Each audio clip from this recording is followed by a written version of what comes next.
As an athlete, you feel accomplished when you've worked hard to reach a goal. That podium moment is worth all the work it took to get there. We've taken that goal setting approach into health with things like weight goals and step goals and fitness challenges to keep you pushing for that podium moment feeling of success. The problem is, health is not a podium moment. It's a continuous state.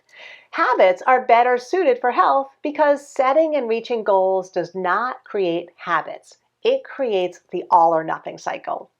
Here's the key difference. What keeps you pushing towards a goal is how you will feel at the end. What keeps a habit going is how you feel now. Your brain is hardwired to repeat what makes you feel better right away and avoid what makes you feel worse right away. The challenge is that athletic mindset tells you to put aside how you feel now for the sake of getting to a goal. As a result, the athletic mindset sees self-care as wimping out, losing your edge, being soft, and not motivated. The reality is, taking care of yourself takes a great deal of strength when life starts pulling you away from what's most important to you. Self-care is not wimpy at all. When you shift from the athletic mindset, shift out of that goal, get to a goal mindset, and into the self-care mindset. That ensures that you're exercising for whole person health in a way that is habit forming. As an athlete, you have to push through even when pain and fatigue are telling your brain this is something to avoid, which is why you need a coach and a team and an opponent to push you to do what your brain is hardwired to avoid. For exercise to become a healthy and sustainable habit, how you feel as you exercise is what determines if your brain will want you to repeat it or resist it. Pushing to get to a health goal tells your brain this is something to avoid once you reach that goal.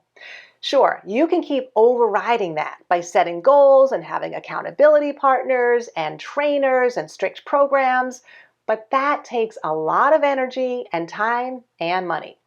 The solution is simpler. Exercise at the level and in a way that lets you feel and function better right away. In other words, be well now, not be well later. There are 3 skills that let you do this. Mindfulness keeps you aware of what your body is telling your brain right now. Self-kindness keeps you willing to adjust when your body is sending pain signals and fatigue signals, letting you know you have moved out of that healthy zone of exercising that we spoke about last week. And science-based exercise that is specifically designed for how you need to move in daily life, rather than sport-specific movements. So many of our common exercises were born from athletics. One quick example is all those strength machines that you see in the gym that are designed to work individual muscles. This approach to strength building is born from bodybuilding, not from moving in everyday life. If you want to be healthy, you need exercises designed for your life, not hand-me-downs from a sport.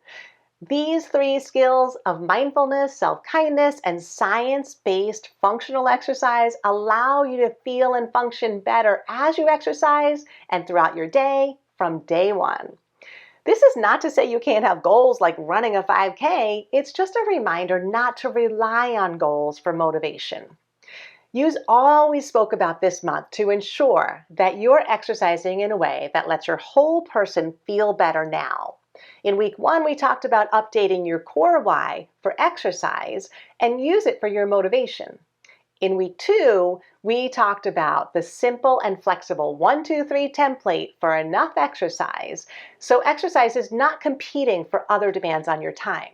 And in week 3, we talked about using pain and fatigue as your guide to staying in that healthy zone while exercising. As you know, you can get all the resources to do this on my free Be Well Now app. My Start Well program lets you personalize this information so you move on from being an athlete to a healthy exerciser with confidence. This wraps up our episode of the Weekly Well. Next week starts a new episode that you don't want to miss. Have a great week and enjoy exercising to be well now.